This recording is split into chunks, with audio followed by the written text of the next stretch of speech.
Okay, let's check out this Biden exit interview, which I'm too interested in to ignore because this is technically his last interview as president. And as an Americoid, even if it's not chasing that viewership, I just gotta watch it. I gotta watch the last interview of any sitting president. I've already watched the exit interview for Jake Sullivan. I already watched the exit interview for the Anthony Blinken with I believe it was the New Yorker. I listened to it earlier today. So I gotta watch the Biden exit interview with MSNBC. I just wish it, I mean, it's not that I don't like Lawrence O'Donnell. I just wish it was like a journalist that's gonna be a little bit more aggressive with him on a network that'd be a little bit more aggressive with him. Ready? Honestly, a lot more aggressive with him. I want the good and the bad. You know, you're trying to measure up a legacy here. Yep. Okay. Mr. President, you can't do this early.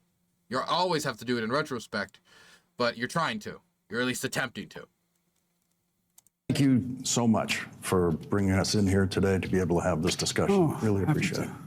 I want to begin where you left off in this room last night. I know you couldn't see me. I was way behind the cameras in the back of the room there under Mr. Lincoln, getting my peek at it. But I could see what America couldn't see. I could see your family, the vice president on that side of the room. I could see. So he's talking about the president's final address to the American people. And during that address, which is about 17 minutes long, his son, Hunter Biden, his wife, Jill Biden, and some other family members were sitting to the left of him, watching as the interview was going on to support him. First Lady and the Vice President holding hands as you were thanking them for everything they brought to your work here. Biden does have good teeth. When you got up from that desk last night, that was really the final big public moment in a 50-year political career. Yeah, that's how long it was. What was that sound? I'm sorry. I'm sorry. That was like a balloon exhale. What was that? Not popping, just like pff, like deflating. Maybe like an air mattress deflating almost. Year political career. Yeah, that's how long it was. It almost sounds like wait. Let me try something. 50-year political career. Yeah, that's how long it was. Okay, wait. Sorry, this is really stupid, but you know what? Let me have fun with this. In a 50-year political career. Yeah.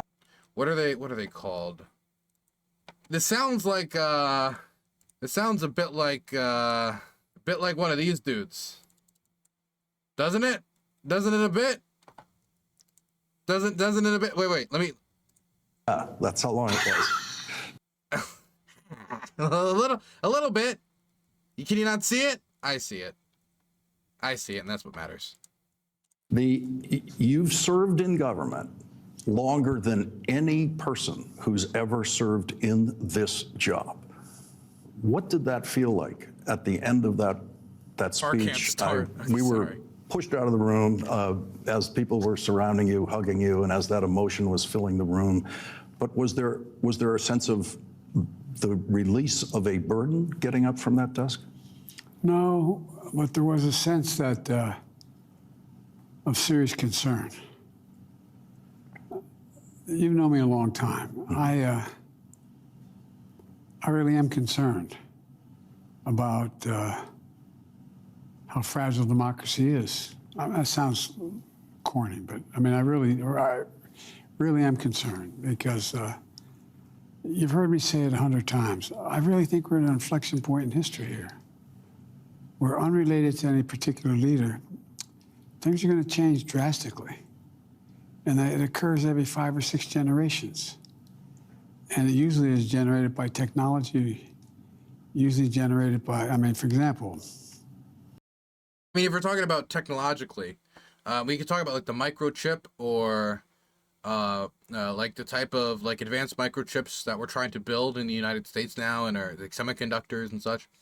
Or I would say the bigger thing, definitely having an impact on this election, we're talking about the information age and the simultaneous like communication of peoples in social media, and how the social media companies are managed, how information travels, and no matter if that information is true, is not true, how the algorithm will reward you with more of what you want, more of what makes you angry, which I think is contributing extremely to partisanship. And I mean, this is stuff that the Facebook whistleblower talked about years ago. This is nothing new.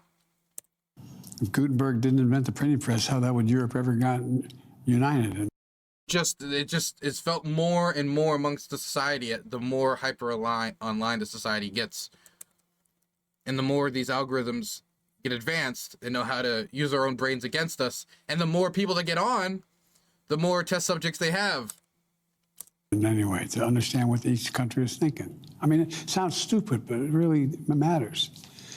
And what I realize is that, look, I got involved, I didn't think about it this way, but I got involved in public life because of the abuse of power. I mean, my dad would say, you know, the greatest sin of all is the abuse of power. And I was raised in a circumstance where, like I used to always talk about how the worst thing ever happened to me was I used to stutter when I was a kid. And you really get made fun of when you talk like that. And, but I realized that maybe it was the greatest gift I ever got, because there's so many people who are in circumstances where they have something that they're dealing with that's beyond their immediate control. And I watched how I was a runt when I was a kid. I was a small kid. I was a pretty good athlete all the time, but I was, and you know, I learned how to fight when I didn't want to fight. But when you get made fun of, you learn to step up. But what it did was, it made me realize that there's so damn many bullies around. And I now extrapolate that all the way to democracy. The reason for all the safeguards out there is, in a very trite way to say it, is keep the bullies from taking advantage of everybody else. They're basic guardrails. And I think that this concentration of enormous wealth and power in a circumstance where everything's changing, and the biggest thing is changing is how we communicate with one another.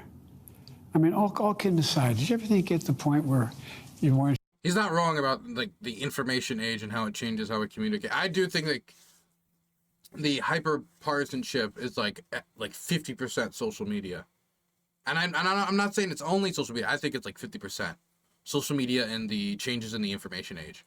I'm not sure who the editors were. Who's out there saying, no, you can't print that?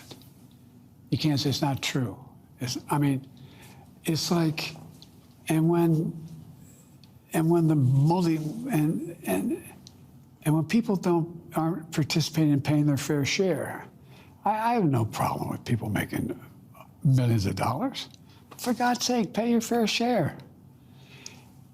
And taxes and participation. And so I don't know, I just think things are at a point where it's awful hard to, I've had 4 of your colleagues the last 4 years tell me they're worried they're going to be a real... Come on, Jack. One nation, undivided. You know it. I love my chat. Serious players like you, not you, but your caliber, worried about whether or not they're going to be held accountable for telling the truth. When the hell's that ever happened in America? I mean, a long time. So I guess what I'm worried about is that the thing that keeps it on track are the guardrails.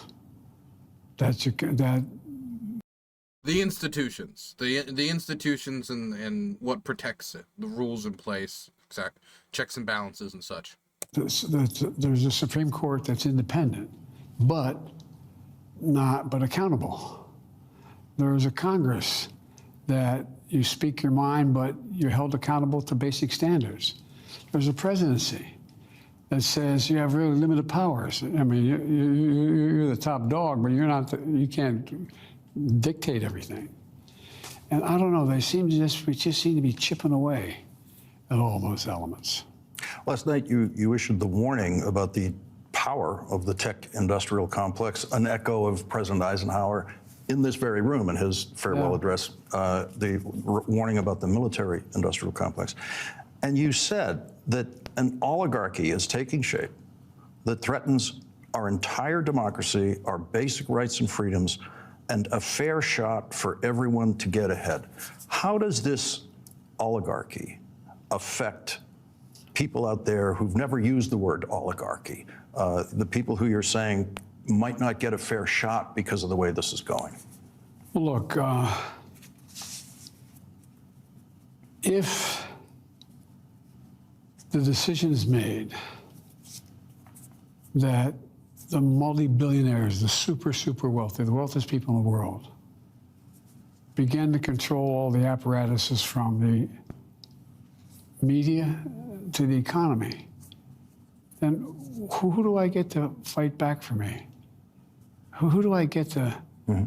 I mean, look, I think everybody deserves just a shot. Not a guarantee, just a shot. How the hell can you make it in society today if you don't have access to an education? You don't have access to adequate health care. You don't have access to the opportunity to have a job that you can handle, where you can make ends meet. I mean, one of the things I think there's two things I'm proud of so far. I know they'll last. We changed the basic formula of how to make an economy work. The trickle-down stuff about, well, let the people go out and make a lot of money, and the benefits will flow from that will trickle down to middle class. I don't know how much I mean, it was Keynesianism to get us out of the the lows of the pandemic. Some market controls for like drugs, like the price cap on insulin for the elderly and such, like that were good. Pro-labor, definitely pro-labor, pro-union position. But when he says like fundamentally change, I mean like the biggest change that I would say that is of historic nature would be the largest investment in green energy infrastructure in the history of this country. I think would be the biggest structural long-term change. He did also march with on a picket line. He was the first president to do so. That is of some historic significance, and again shows the more pro-union, pro-labor credo, but which is only, of course, blotched by the fact that union workers, rank and file, even though the unions endorsed Biden, the rank and file, most of them ended up going with Trump. Some working class people. My dad used to say, not a whole lot ever trickled down his kitchen table. It changes between the unions, of course, and the type of job that's being worked, but generally speaking. Some working class people. My dad used to say, not a whole lot ever trickled down his kitchen table. And so, what I did was, I admit to you, I didn't know. If Pat Moynihan had been around, I could have just asked him, he could have told me. But that back in the early 30s, when Roosevelt was trying to protect unions from being overrun by corporate America, they passed a law that said that when a president is given money by the Congress, he should spend that money hiring American people to do what it was needed to be done and using American products. This is one area where the economy is transforming in a real way. Number one, union membership, and all these people going out to build unions. We're seeing a shift. We're seeing a shift, more interest in unionizing, more strikes, more protest action, union action. We're seeing that. I'm hoping that does lead to a real increase in union membership. That's a real shift. I think that was partially facilitated by the pro-union stance of the Labor Board and the Biden administration. And, of course, Biden going on, I don't think it really himself being on the picket line, but that mentality for the administration, I do think helped. It would have been much better if we did actually get to pass the PRO Act and put down some more structures to help build the foundation for fair and equitable and accessible union organizing, to make it easier for people to make a union and to make it harder for people to hinder the creation of a union. But we did get a pro-union stance. We did get from the Labor Board when Trump did not give that position. He did not give that stance. We did get a pro-U.S. Consumer Protection Bureau, which has been fiercely defending consumers to the point of even some Democrats being uncomfortable with how much it has been tearing apart companies trying to take advantage of consumers. You can go research that on your own time. But the big change that I think he's directing towards right now is the investment in infrastructure for manufacturing. Especially, for example, the CHIPS Act, which was a $50 billion investment in making it so companies like the TMNC, the Taiwanese, sorry, I think I messed up the abbreviation, but the Taiwanese semiconductor manufacturing company comes to the United States and makes its chips here, which not only shortens the supply lines and brings it home for a crucial component we need not only for our defense sector, but all different sectors of the U.S. economy, but also puts manufacturing jobs on U.S. soil. A lot of people really did say, and I was somewhat skeptical, but not skeptical of a full transformation. I'm still skeptical of full transformation, but skeptical at how much initiative could be taken by this administration with so much to do to, bring back manufacturing. But we've seen a real significant increase in manufacturing jobs, not only at TMSC and the microchip manufacturing, but in other sectors as well. And Biden has kept his promise when he comes to build American and trying to build more American. And a lot of that promise we're not going to see the full fruits of for 4 to 5 years. So that is a real transformation. Now, not everything can be built American or even necessarily should be built American.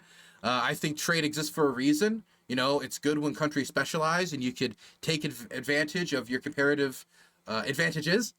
In order to, specialize and use your productive capacity to its best effect to produce the most at the most quality. But I do think that there's certain sectors that you need short supply lines for, and, getting Americans employed in good manufacturing jobs if they're making quality products, I don't see it as a bad thing. So this is true that he has made major transformation in this direction, and because of the political headwinds in the United States right now, it's a legacy that's going to be very hard for any incoming president to challenge or undo, because most are going to want to build on it and then possibly claim it for themselves, which I think Trump is going to really want to do. It's been honored in a breach. So we focused on that. That's why I worked so damn hard to give unions more power, to give unions the ability to negotiate. And I think that's what we did is we invested more in America. That's why the Chips and Science Act. Well, hell, we invented the damn things. We modernized them. We used to have 40% of the market. But what happened?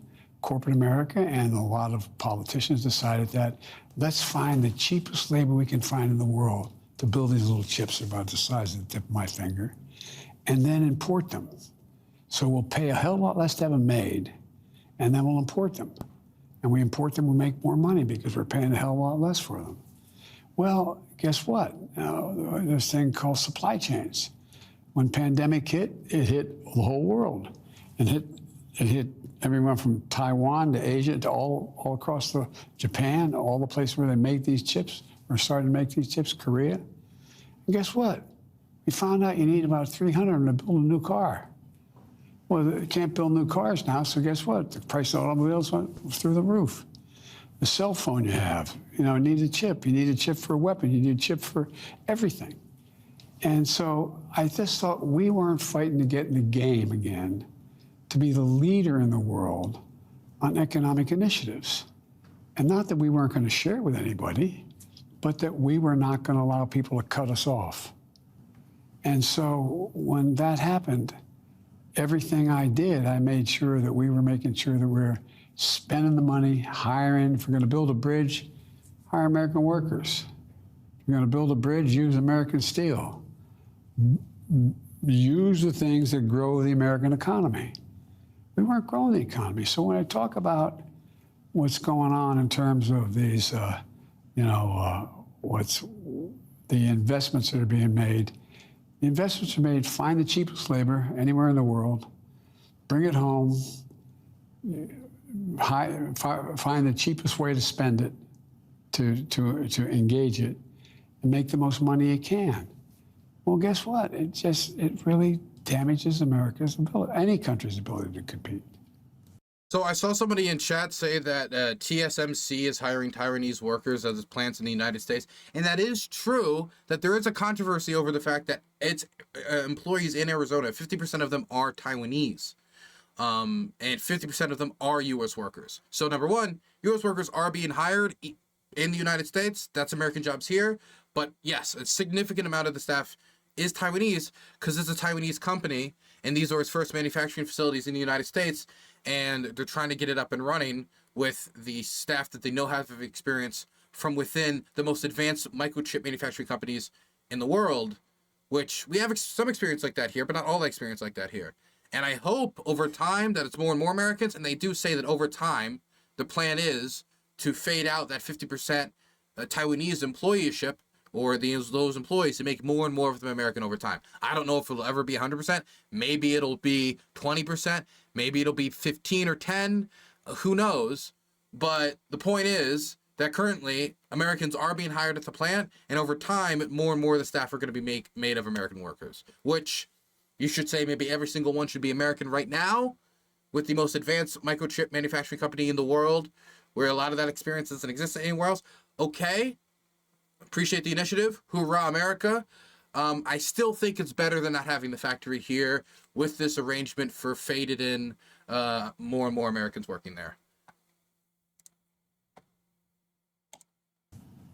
Anyway, you have had the busiest last week as president than any president since Jimmy Carter, both engaged in the same thing, a hostage release negotiation, which seems to have succeeded. Did you have any discussions about the ceasefire negotiations with the President-elect Trump this week or last week as the deal was coming to a close? No.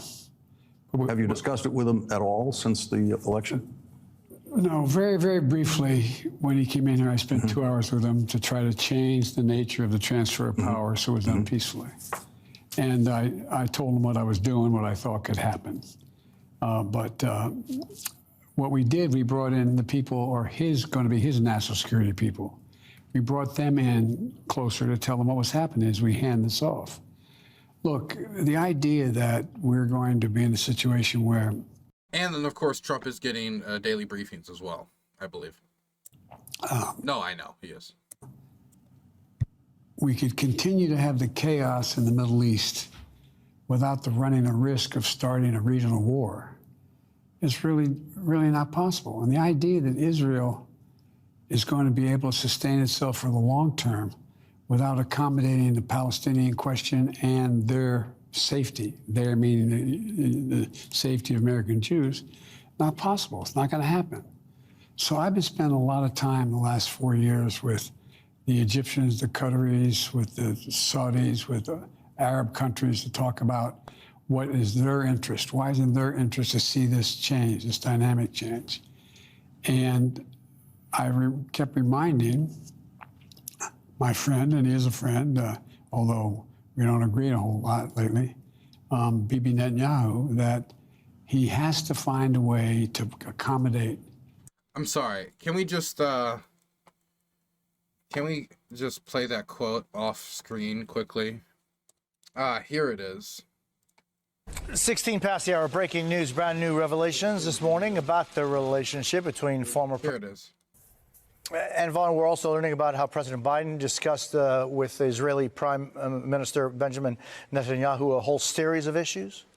Exactly. There was distinct frustration earlier this year, this spring, in which he used a pejorative or a vulgarity to describe Bibi Netanyahu. Of course, this has been a tense relationship, him referring to Netanyahu as a bad guy. This, of course, has all played out into the 60 Minutes interview that we watched with Kamala Harris last night, when she sidestepped the question about the extent to which Prime Minister Netanyahu is an ally versus Israel being an ally. I wish they were going to play it. I thought they were going to make a newscaster say it, but they're too cowardly over at MSNBC. The current person doing the interview, by the way, and Biden said, "That son of a bitch," in reference to Netanyahu. Just want to throw that out there.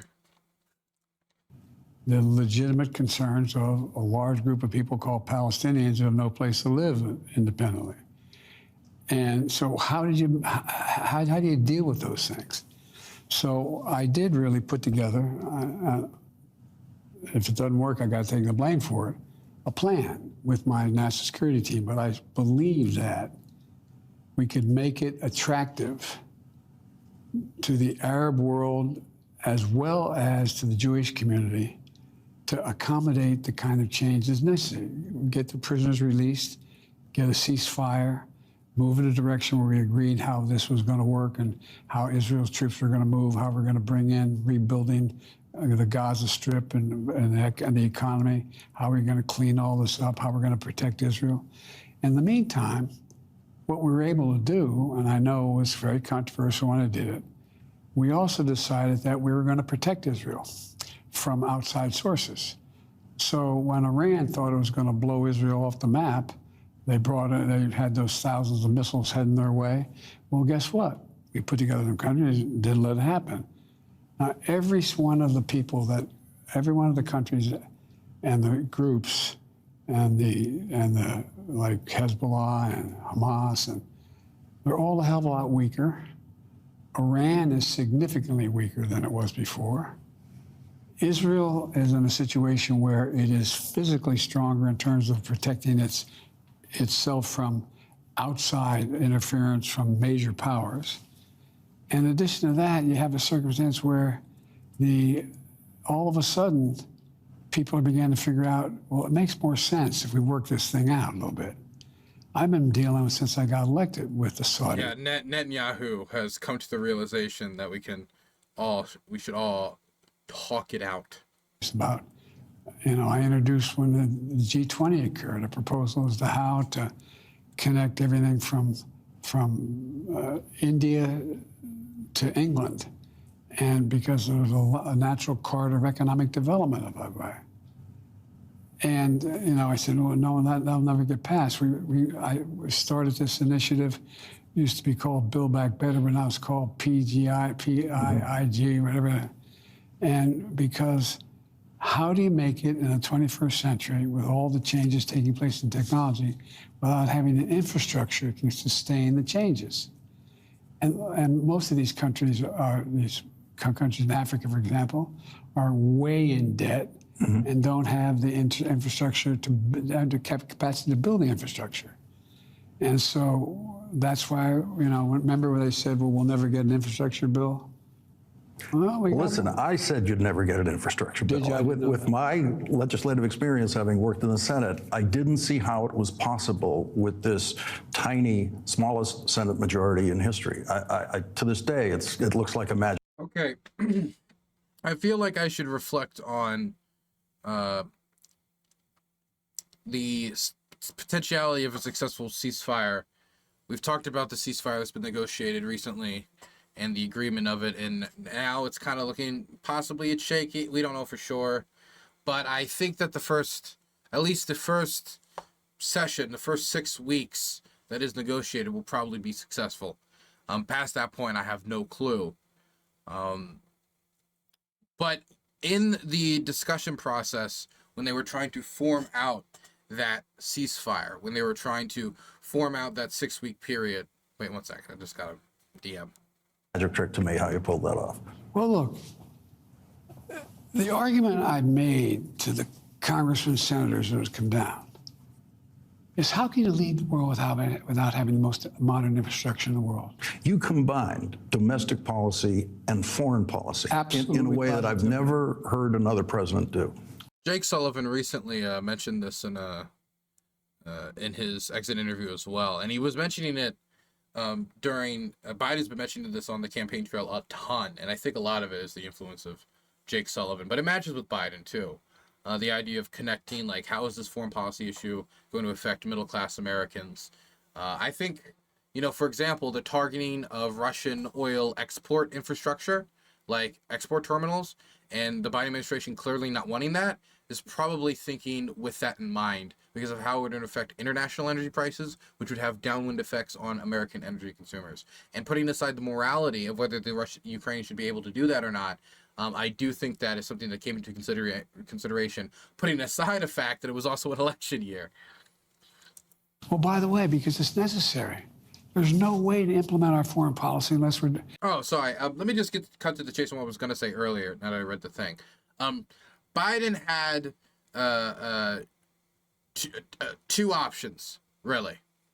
Now, one was to take the gamble and actually cut off the weapons at some point and see what happens with Netanyahu in order to get a ceasefire sooner, concessions from him to make him concede more to Hamas and either releasing prisoners and or getting to a longer term ceasefire, like peace deal instead of ceasefire.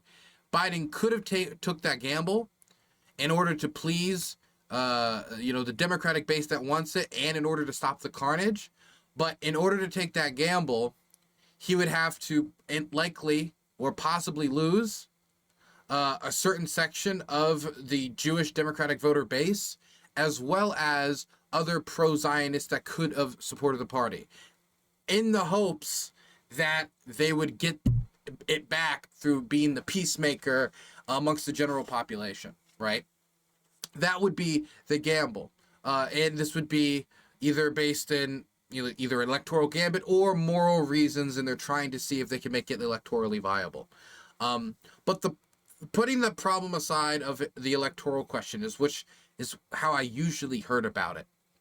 The other thing about cutting off weapons to Israel, which I think was more bluntly discussed by Jake Sullivan in his exit interview now that he's leaving, and I did kind of appreciate this bluntness, is that Israel is mostly just bombing our enemies or fighting our enemies. Our enemy, like Hamas, doesn't like the United States, well, because it supports Israel, but is also an enemy of the United States. Same thing with Hezbollah. Hezbollah not only fights against Israel, but it also defended the Assad regime, which is also seen as an enemy of the United States, which was also part of the Axis of Resistance, which recently collapsed.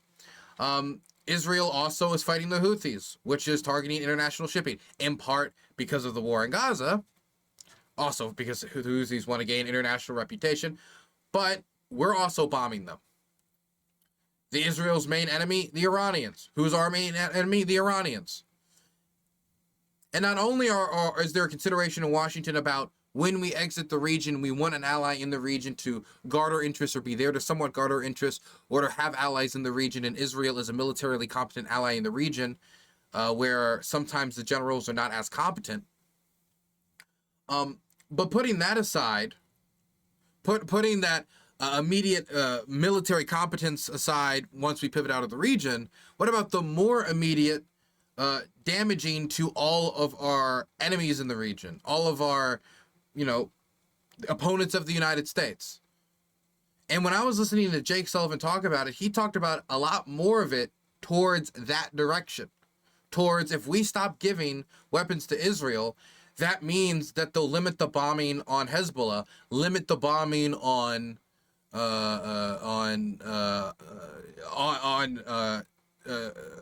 Iranian proxies that the Iranians have to ship weapons to, limit fighting of Iranian influence in the region, and maybe even limit that shows of strength against Iranian air defense systems, which showed Iran to be a lot weaker than many people might have thought beforehand.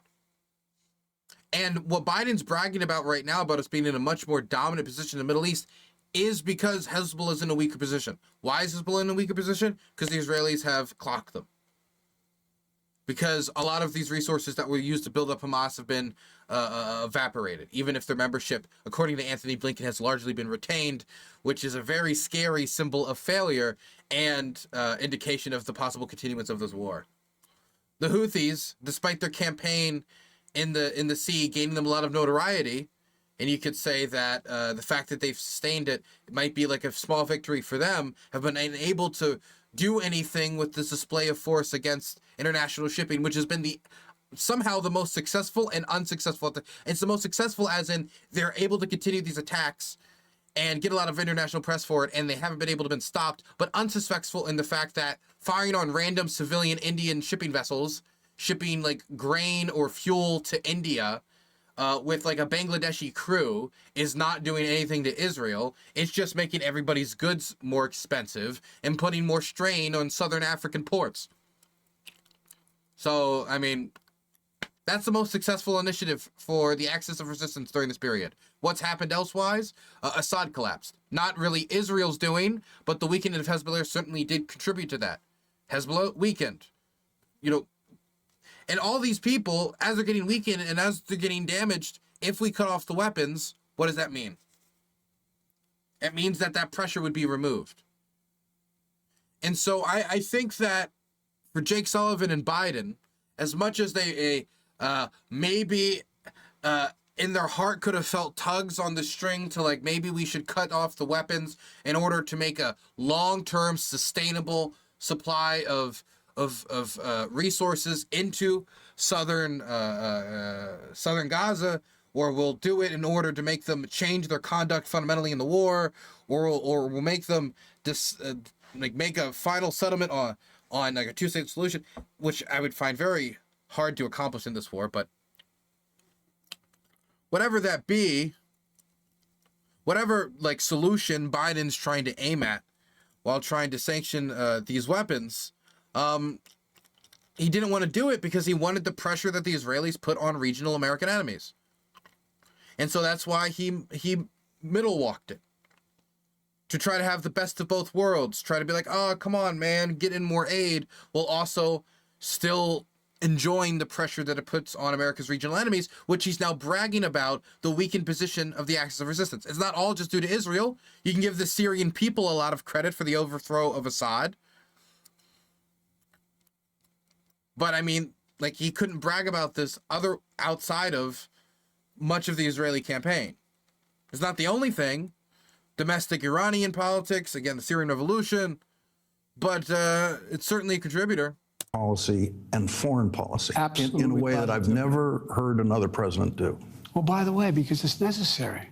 There's no way to implement our foreign policy unless we're, in terms of our economic policy, we're in a strong position to do it. Look, Lawrence, you're one of the most informed people I know. I'm not being solicitous. Oh, well, I shouldn't say that, it hurts your reputation, but all kidding aside, think about it. How can, if we don't lead the world, who leads the world? What happens? I don't mean dominate. I mean lead the world on basic fundamental principles like the UN Charter, those kind of. Who steps up? Who has the capacity to do that? We have the size, we have the scope, we have the ability, we have the technology. But we just have to get back in the game. And that's all I've really done is take an economy. America was on the bleachers when I got in here. And I got us in the highlight reel. We need to get back in the game, man. Now I'm imagining Biden trying to give like a motivational speech at the halftime. Like, come on, Jack, we're down 52 to -3. But you know, America is like a fountain of possibilities. That accommodated a foreign policy that allowed us to change the dynamic. For example, I mean, you know, I knew what Putin was doing when he was amassing forces. Everybody says he's not going to go into. I knew what he was going to do, so I. When did you know he was going to go in? I knew he was going to go in about 3 weeks before he amassed those extra troops along the border. And when was the extra troops massed on the border? Oh boy. Extra troops massed on Ukraine border. So December 12th of 2021, which would mean November. It would be in November. So we knew in November. Mid to late November. when did you decide, when did you make the presidential decision about what your response, this country's response, would be? Because you had to be given a menu. There's a menu, always a menu. But the menu. The menu includes doing nothing a lot of times. That's right. There was a menu, but I already knew what the menu was. You know, look, Henry Kissinger called me 10 days before he died. And he said, not since Napoleon Has Europe not looked over its shoulder? He said, Joe, I'm fading in and out. It burns, Joe, it burns. I'm sorry. Russia with a sense of dread until now. I started, you know, when Putin said to me he wanted to see the Finlandization of Europe, I said, I'll tell you what you're going to get. You're going to get the Finlandization, you get the NATOization of Finland. And I was talking to the leaders of Finland as well as Sweden. And I said, look, you guys have a real problem. And I spent over, I think it was, they calculated in the first couple of years, about 180 hours trying to put NATO back together again. Working, I mean, on the phone, in meetings, going on, saying, look, we got to do this. Because if we don't, what happens? What the hell happens? None of those countries alone can sustain an onslaught. I think Finland made the calculation. I think Putin made the calculation of Finland's de facto in NATO. No, Finland joining NATO and like further integration between like Finland and like the idea of American bases on Finnish territory, or the further integration between their armed forces and NATO. Like, no, it does make it more difficult for them. And the fact that they could participate in defense planning that has Finnish troops or European and American troops marching from Helsinki towards St. Petersburg. Yeah, I think that is significant. It doubles the border that they have to, like, the idea of negotiating neutrality in Finland in a NATO war scenario is, like, ultimately much more difficult now, where before, in Russian defense planning, they could maybe plan for Finland to maybe be involved, but maybe our odds could be better if we could negotiate them out. For geographic reasons, they'd have motivations to do so. And I think if Putin could, while facing, you know, an alliance already like nearly 1 billion strong, or now over 1 billion strong, I think he'd probably be motivated to do so. So I do think it is significant. Not only because of the further integration, but because of the certainty of defense commitments, which is very useful in deterrence. Alone. So we tightened NATO, made it stronger, significantly stronger. And all of a sudden, Putin found himself in a position, well, wait a minute, where the hell I go? You know, they've lost over 670,000 people. I mean, either wounded or dead. Brought in the Chinese, the North Koreans. They're losing big time too. It doesn't mean they're going to lose everything, but it means they're not going to be able to have the kind of win he thought. When I sat down with him in I guess it was in Switzerland, before we took office, but after we had won, and Tribe was trying to work out something on nuclear power to see we wouldn't go to space with nuke. And we got into this debate about what was Europe going to look like. And it was clear to me, if you read his speech, go back and get the speech he made early on, he talks about Kyiv as the birthplace of Mother Russia. I appreciate Biden's emphasis, and this is something he does on Ukraine that other leaders don't necessarily do, or like other media figures don't do, which is emphasize the fact that, no, this isn't like just some like strategic, like, oh, look, I'm putting a chess piece here in the global. This is like historical ideological mumbo jumbo, that he believes that Russia has a right to empire, therefore it can conquer these lands. He's a revanchist. It's for like nonsense. He doesn't stand here saying, well, you know, they're legitimate strategic interest. He makes sure that people know the silly reasons that men are dying in the poppers fields of eastern Donetsk. The revanchist reasons, the trying to please empires and men long dead. That is, all he wants to do is reestablish the old Warsaw Pact. He wants to establish that control over it. Can't let that happen. This guy is not a good guy.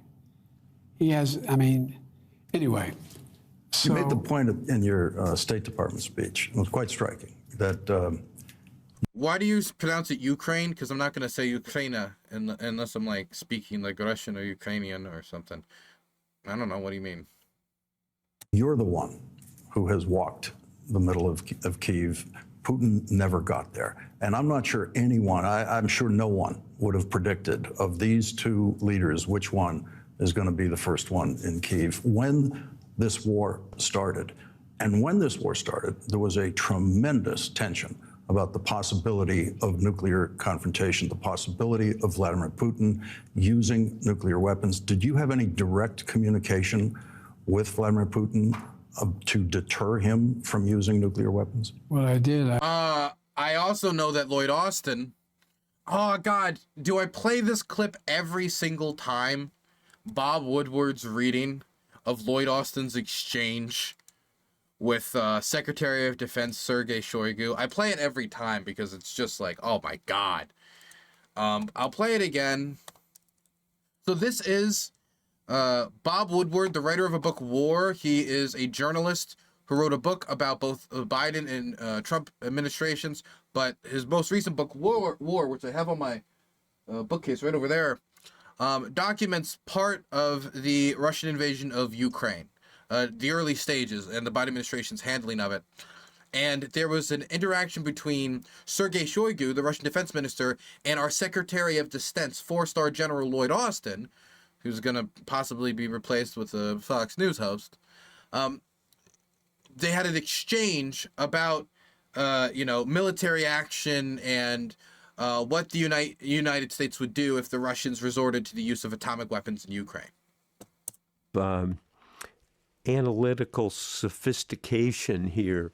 You kind of wonder what really happens in these calls. And so here it goes on, and Shoigu says, if you did this, all the... 1 second. Okay, wait, let me go back. It's not the full story. And if you'll permit me. So this, I have a literal transcript, and if you'll permit me to read some of it, because it makes the knowledge that they have real, and it makes how they're dealing with this crisis. First, Austin says to Shoigu, we know you are contemplating the use of tactical nuclear weapons in Ukraine. First, any use of nuclear weapons on any scale against anybody would be seen by the United States and the world as a world-changing event.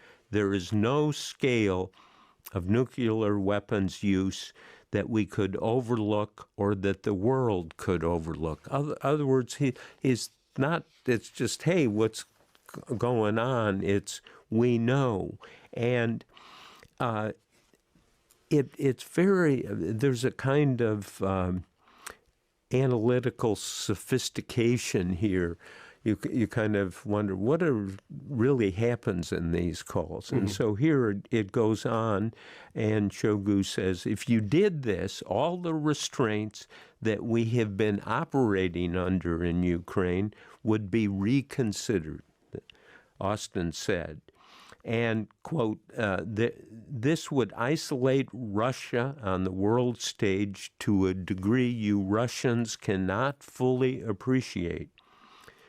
Shoigu says, quote, I don't like kindly to being threatened.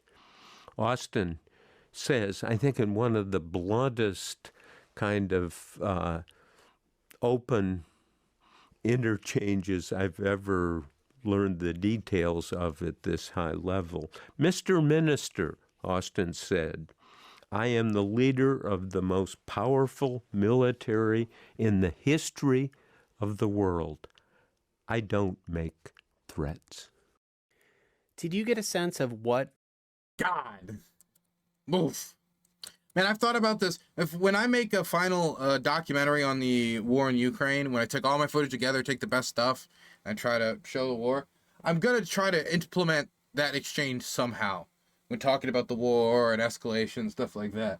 And I've thought of how to do it and whose reading I should include, if I should read it myself or if I should include Bob Woodward's reading since he's the author, which would be, I think, one of the easiest ones. And I've decided, like, while I don't like AI very much, the idea of AI creating a version, and I would have something on screen, I would say this, like, voice is created by AI, having Sergei Shoigu's voice say in Russian with the translations on screen, what was written in the transcript, and then having Lloyd Austin respond in English, and have it actually heard so people could hear what the back and forth would have sounded like.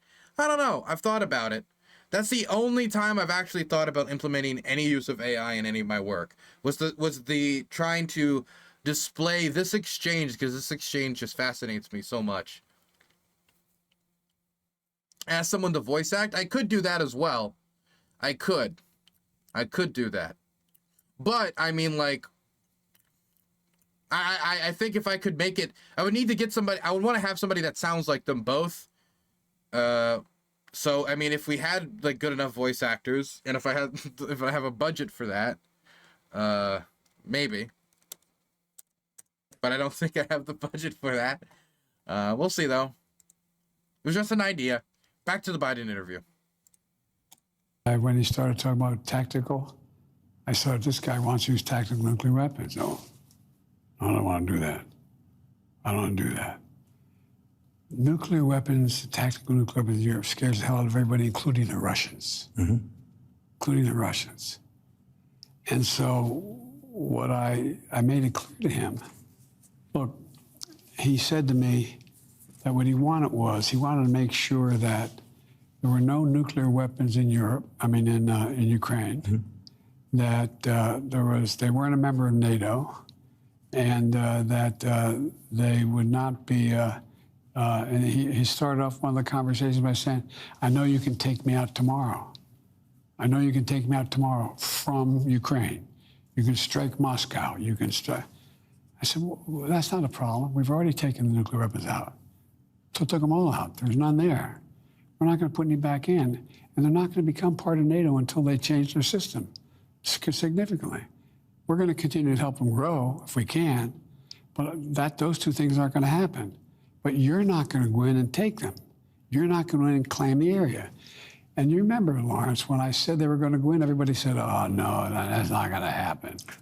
Again, I didn't think it was going to happen. An expert I know who works in Ukraine told me it's not going to happen. No one here in Ukraine thinks it's going to happen because it seems so irrational for Putin to do that. But listen, but read what he said.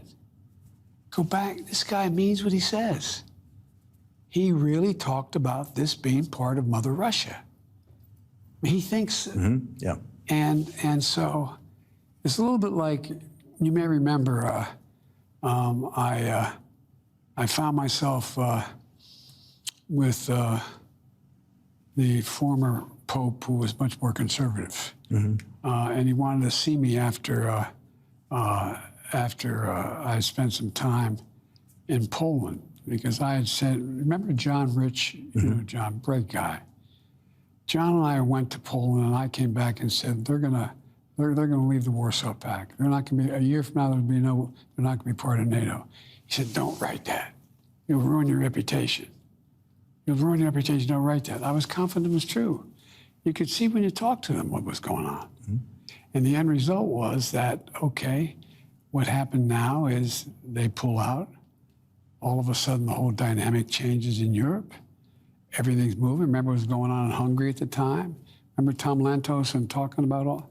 Anyway, the end result was that Europe was beginning to lose its structure.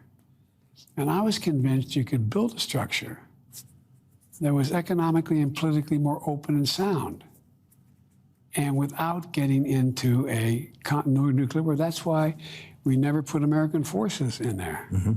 Because I didn't want him to have an excuse to say we're putting the other major nuclear power in the world is, that wasn't the case. And so the end result of it was clear to me what he was going to do. I got the National Security Council to move in the direction where I could use the data without revealing national secrets, that they were going to move in.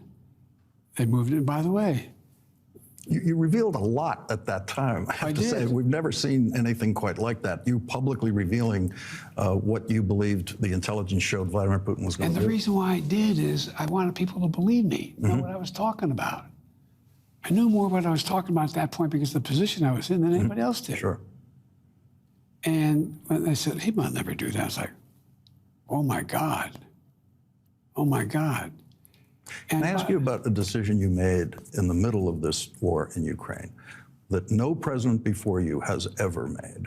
And that was a decision to enter a war zone not controlled by U.S. troops. I am sure there were people who walked into this room and advised you not to do that.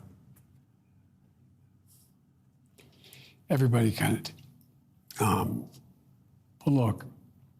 I mean, I meant for security reasons. No. The Secret Service could not have been happy the day they heard that. No, I know. They were very unhappy. Yeah. But I didn't think that Putin would dare take out an American president. Of course he would. Could you imagine Putin kills Biden while visiting Kyiv? Well, I can't even begin to imagine what the response would be. But the response would be, okay, you can have Ukraine now. The response would not be that. It would be a million miles away from that. It would be at the point where, actually, now that I think about it, don't you think Kursk might be the 51st state? Like, assassinating an American president on a diplomatic visit.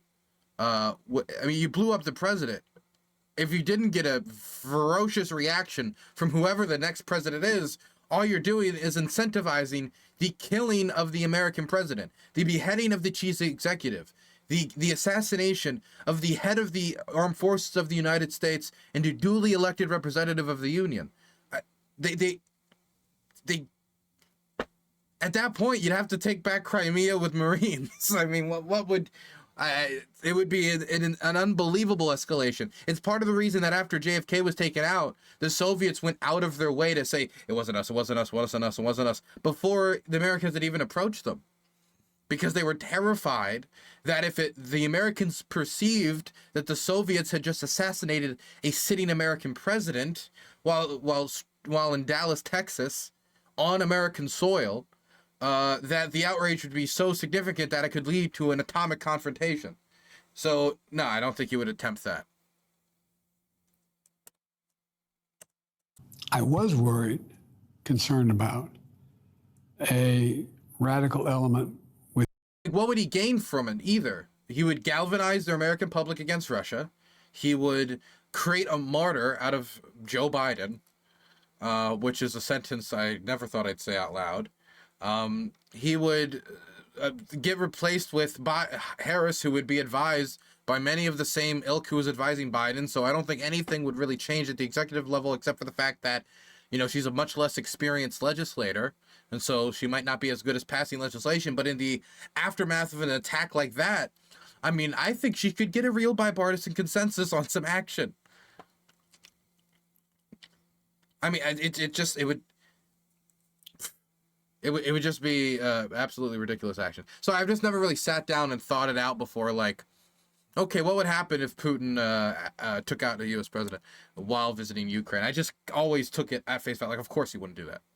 Within Ukraine that was under the control or working with the Russians might try to do. That's why we went so way out of our way to get the best people to travel in that 10-hour ride in that train. And, but I thought it was important that we demonstrate to the rest of the European leaders, stand up, man. We can stand up and do this. We can prevent this from happening. My concern was if we didn't go, we didn't show up, then who leads? What happens? I didn't think it, by the way, I didn't think it was, I've got to go to Ukraine, but I think it was important that we treat Ukraine like an independent country, wanted to talk to them, I wanted them to know that we were with them. And it was the best way to do that. As I said, the way you blend foreign policy and domestic policy is really been... I really wish, this is why I wanted a different outlet. I really wish there was more questions of like, hey, why was there so much delay on the long-range missiles? Why was it that we gave them the long-range ATACMS to take out the helicopters after the counteroffensive that we put immense pressure on them to carry out? Like, just anything. Just anything in the other direction. Come on. Extraordinary. But, I mean, MSNBC. You began your State Department speech this week with material from this, which is just being released now. Your report on investing in America. I believe I have the first official public copy of it. You do. My staff told me they gave that. And I'm reading in there about water projects in Alabama and projects around the country that will be done after you leave this office, will be worked on after you've left this office, for which it is very unlikely they're going to name it the Biden Water Project in Alabama. And so there's so much to talk about in terms of just your domestic achievements alone. This is the largest list of domestic achievements that I can think of, certainly in my lifetime of watching this. But I want to bring this down to something about your presidential decision-making in that entire range of domestic policy decisions, of which there were so many. And I'm particularly interested in Joe Biden versus Larry Summers. And here's what I mean by that. You're in here as the President of the United States, who we know as Joe from Scranton. And when you are creating your domestic policy response to the COVID pandemic, the stimulus that is going to be necessary for the economy, money that's going to be necessary to put into people's checking accounts, and then all of the domestic infrastructure spending you're doing, Harvard economics professor Larry Summers, former Treasury Secretary, a very well-regarded economist around the world, is out there arguing these policies are risky. This risks inflation, significant risk of inflation. He warned against inflation very loudly. He also then predicted, when you overruled that particular piece of advice, he then predicted that we would be in a recession eventually, which has not happened. But this is another achievement of the Biden administration that you would have to give him, is that he did, when most economists predicted a recession, avoid a recession in the United States. Almost everybody predicted. How do you, in the presidential position of having to make these decisions, when you're hearing prestigious economists like him and other voices out there, and possibly people within the administration, giving you counter advice to the direction you want to go, how do you then decide to make that decision to go ahead? Two things. One, look, I looked at the practical need for us to instill some confidence in the American people that we can grow this economy. And one of the biggest pieces of that was invest in America. Everybody thought, and I thought Barack was a great president. I was his vice president. We went through some, but remember the argument, well, I thought we didn't do enough. I thought we didn't invest enough because we were doing the old basic economics from the 50s, 60s, and 70s. But at the time, you did do what you called a very big deal, Obamacare, which was a gigantic legislative achievement. Yeah. Exactly right. And I did that for two reasons. Well, that was the president was the leader on that. But we did that for two reasons. One, it was necessary. Look, nothing works unless if you conclude the only way to deal with inflation is to create unemployment and another recession, because you had to make sure that we lost jobs, that's the only way you're going to keep the inflation down. But guess what? I was absolutely convinced. Give the American people half a shot.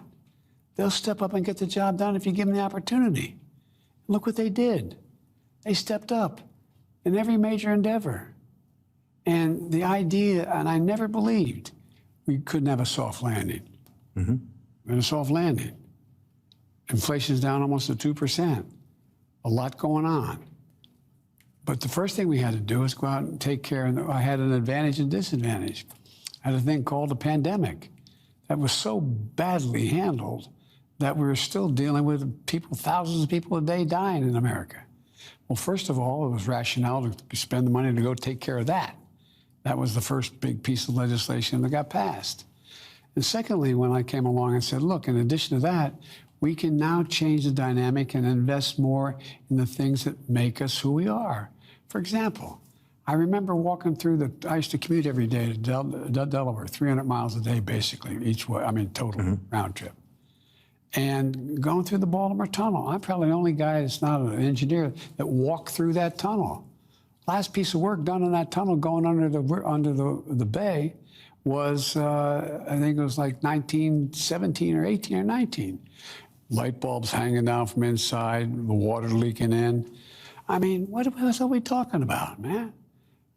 So these are things that, and they were going to create jobs immediately. So you start building that tunnel, you're creating thousands of jobs. People are getting paid a good salary. You're generating American product to build it. And look, the other thing, Lawrence, I got a lot of criticism, understandably. We've invested more in red states than blue states. That's in this book. That's in this report. Well, for two reasons. One, red states really screwed up in terms of the way they handle their economy and the way they handle manufacturing, the way they handle access to supply chains. You know, I remember being out in Iowa, and I remember one of the big issues was that there was a small plant for 300 people, been around for 70 years. My grandfather worked there, I worked there, my son works there, and they had the best education system at the time and rated the best state education system in the country. And all of a sudden the kid comes home after he graduates and says, Mom, I gotta leave, there's no job for me here. The factory shut down. Well, guess what? How do you run a country that way? How do you do that? So, for example, that's why I worked so damn hard to get the CHIPS and Science Act done. It brought in billions of dollars in investment, billions. Now, the problem is, it's only now starting to see it because it takes time to get it done. But the point is, and we ended up bringing $1 trillion off the sidelines, not just there, but an investment.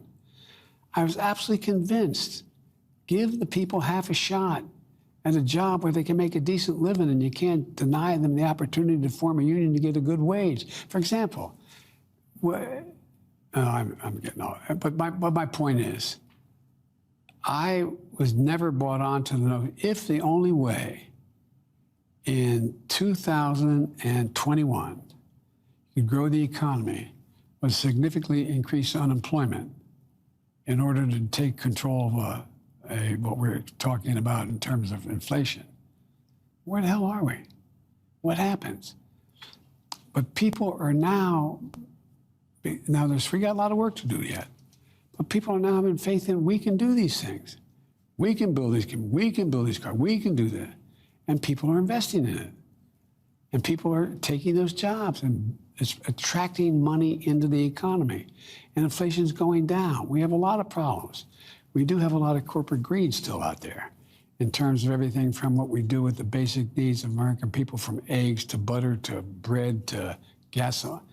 But we're also dealing with that. But it seems to me, I don't know how we can be the leader in terms of our national security if we're not also one of the wealthiest countries in the world that funds it all and convinces other people we're willing to play with them. We're willing to work with them. We're not trying to cut them out. We're going to cut them in. Anyway, I just think that, and I never bought the argument that it was going to cause a significant recession. Now, most of these guys are talking about a soft landing. We got more work to do. But the idea, the way we're going to deal with inflation is create more unemployment. That has been a policy choice made by previous presidents. I know, and I think I've thought it was wrong for a long time. Yeah. Look. Could I ask you about something you've said about your own political approach to this? And that is you said it was stupid as a joke, that you didn't sign the checks that went out to people. There's on days and off days. And this is a mostly on day, it seems like, during this interview. Of course, the interview was edited. But if this Joe Biden ran against Trump, we didn't have the switch to Harris and the, those public gaffes. I think he could have still won. It's hard to say. But, with the election being divided by just 3 million votes and Biden beating him last time by 7 million, you always think about what could have been if Biden was 10 years younger. From your administration, when you were giving COVID help, after Donald Trump put his name on the checks that went out during his administration. And When I heard that, I believe I know what that was. I believe that you were approaching it exactly the same way the guy over the fireplace, Franklin Roosevelt, approached Social Security checks. First one went out in 1940 when he's running for re-election, and it's signed by the chief disbursing officer of the Treasury, because it would be indecent and beyond his comprehension that a president would dare take credit for something that was legislated by the Congress and that was enacted that way. And I'm assuming, did it cross your mind to put your name on the checks? Only in that I kept being here from other people. The president sent me a check for $7,500. The president did it. Why aren't you helping me? Well, it was a bill we did, but anyway. It did cross my mind, but what the mistake we made was, I think I made, was not getting our allies to acknowledge that the Democrats did this. So, for example, build a new $1 billion bridge over a river. We'll call it the Democratic Bridge, figuratively speaking. Talk about who put it together. Let people know that this was something the Democrats did, that it was done by the party. That's different than me writing a check and me signing a check and saying, I did it. I'm not a very good huckster. I mean, you know, that wasn't a stupid thing for him to do. It helped him a lot. And it undermined our ability to convince people that we were the ones that were getting this to them. And so, but I don't think, ironically, I almost spent too much time on the policy, not enough time on the politics. Because, I mean, you know, you have some senators in Congress, Democratic senators in Congress, saying, well, you know, Joe Biden did this, and this is done by so-and-so and so-and-so, and this is the new, you know, bill by the Democratic Party kind of thing. Let people know who was responsible for this happening. But it just seems, I know it sounds so stupid to say it, almost bad taste. Bad taste does not sound stupid, and we've been getting the signal to wrap this up for a while, and so we will. A quick question. When was the first time you said the words ceasefire to Prime Minister Netanyahu? The first time was probably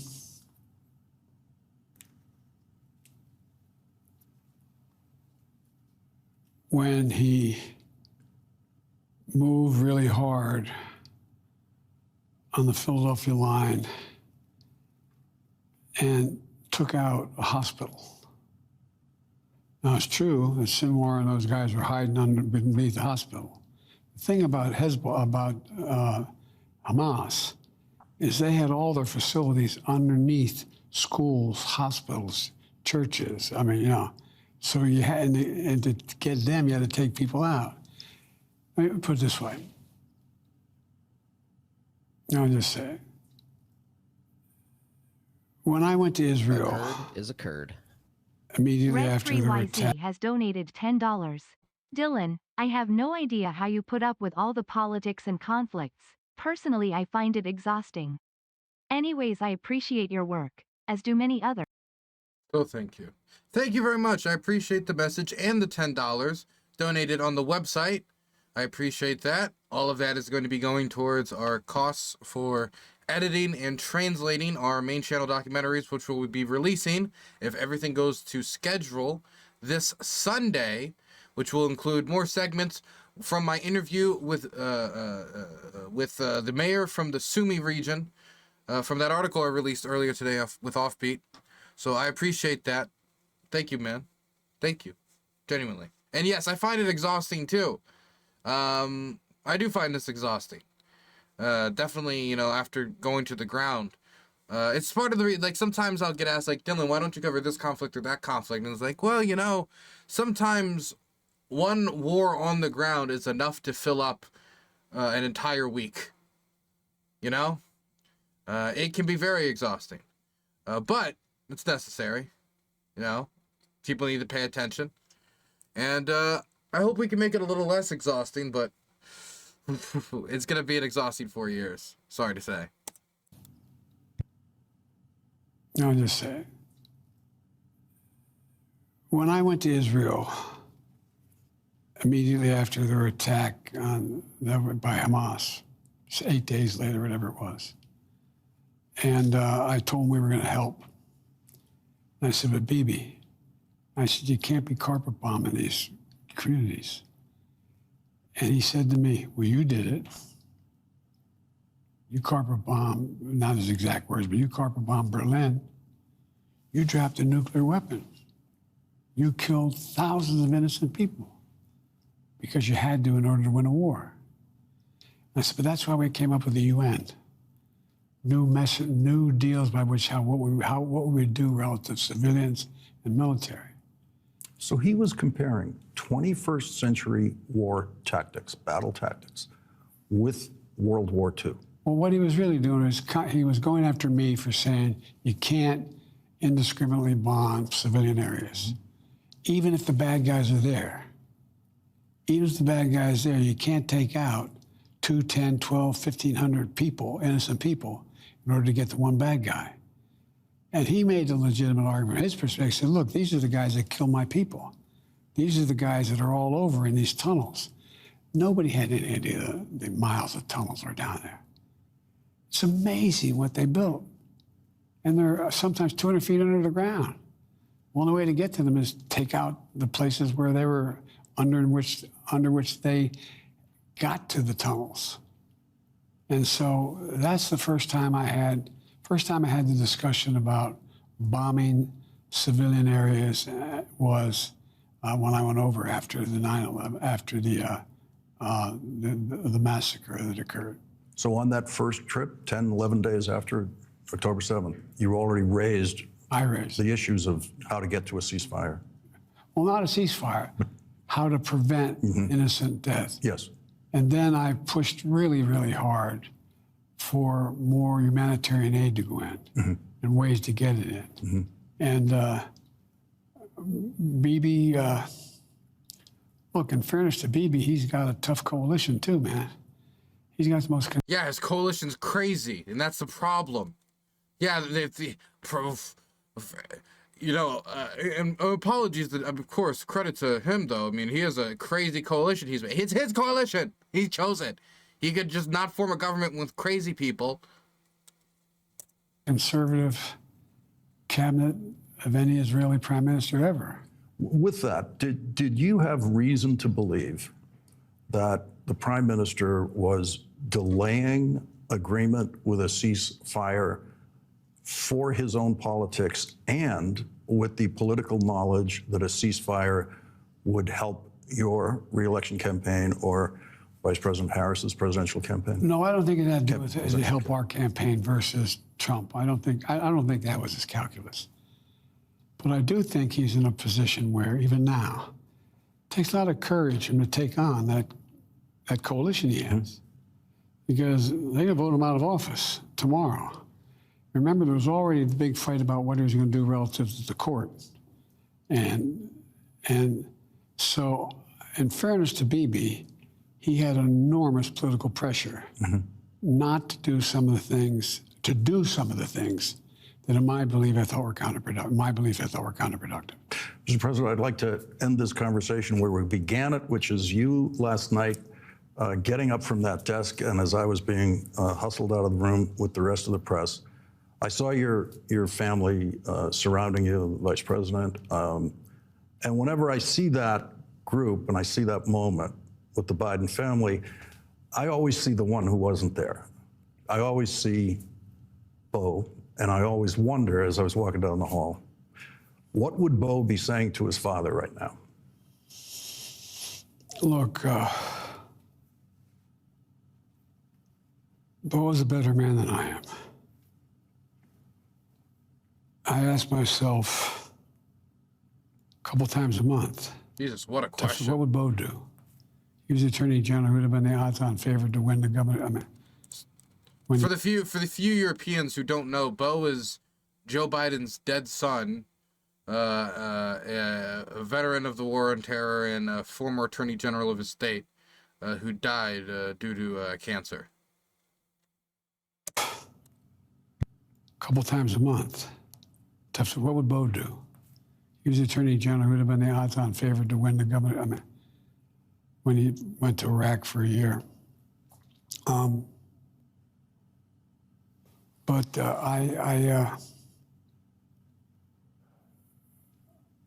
Bo and Hunter have always had faith in my instincts, what I think. You've heard Barack get mad at me when I was a kid all the time. He said, I know, all politics is personal. Yeah. Well, it's about understanding what motivates the other guy, other woman, and what their interests are. And I think that let me end it this way. When I ran as a 29-year-old kid for the United States Senate against, you know Caleb Boggs, a really fine guy, a moderate Republican. He was a supporter of the Clean Air Act. Mm-hmm. And Nixon won my state by only 60%, about 60% of the vote, and I won by 3,100 votes. And I made 3,800 votes. And everybody say, what's the secret? What's the secret? No, because it's a logical thing. Every new candidate, right. What'd you figure out? How'd you do that? You're the first guy to win. And I said, you got to figure out what's worth losing over. What's worth losing over? Don't figure that out. You should get into another business. Go make money. Do something else. But I think it's important. And nothing noble about this. I've never proposed something or did something that I believe is a mistake. I made mistakes, but that I believe it was a mistake just to stay in office. And so I said all these young new candidates, what's the secret? I said, have you figured out what's worth losing over? And all kidding aside, why would you get into this job? What's the value of this job? Not to be president of the United States Senate, unless you know what you want to change. And I'm convinced that people, it's really important to understand where the other guy's coming from.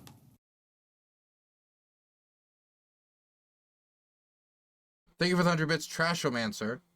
You said, Joe Biden admitting he understood the Israelis were not using proportionality while dropping bombs is him accidentally contradicting his own State Department and admitting complicity in war crimes. His brain really is soup.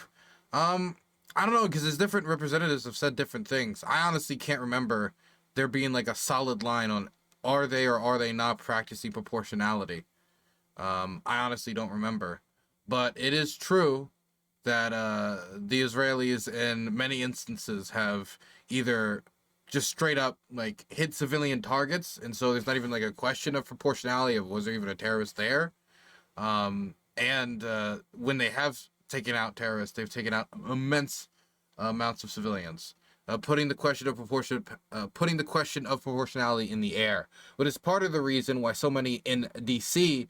were so scared of doing a Leahy law review of Israel's actions during the war, because if they did that review and they found that they were committing war crimes, the Leahy law says that we have to stop sending weapons, which is why they never did that review, because they didn't want to be put into a legislative corner.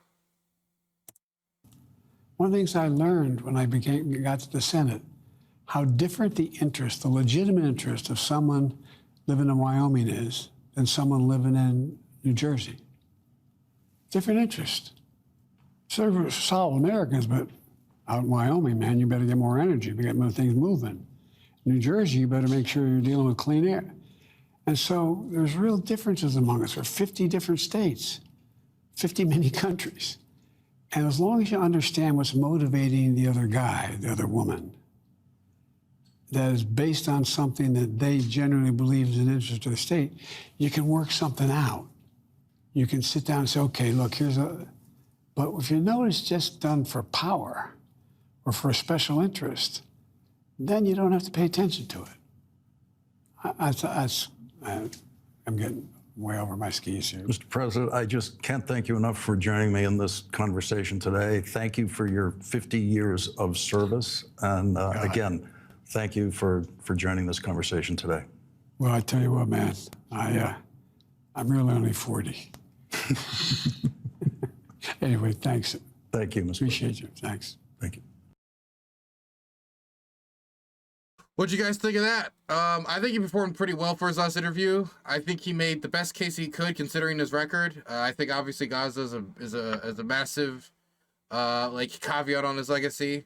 A caveat is putting it extremely lightly. There's obviously some failures when it comes to the quickness of certain aid decisions to Ukraine and the boldness when it comes to the escalation ladder, and in certain instances clearly allowing the Russians to gain escalation dominance in an area where we should be able to be dominant. And there's like other problems when it comes to, for example, a lack of emphasis on a public healthcare option after campaigning on it. And, you know, of course, I mean, I came from the Bernie Sanders movement. And so I, of course, still care very much about fundamentally transforming our healthcare system.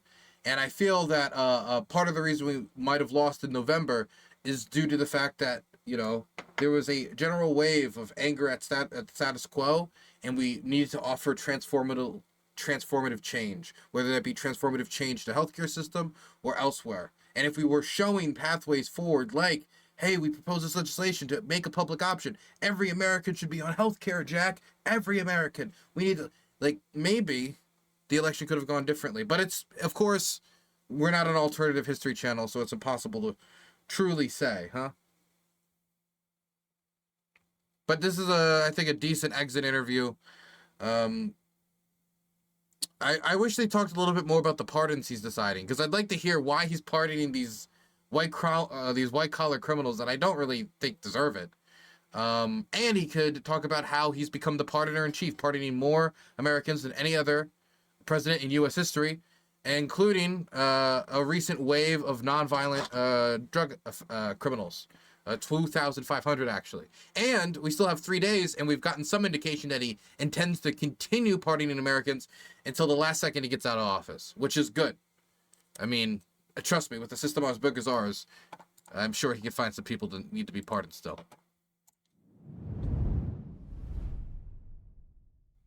Well, I remember following Dylan during the Bernie Biden race. I was a Bernie boy. I was a Bernie boy.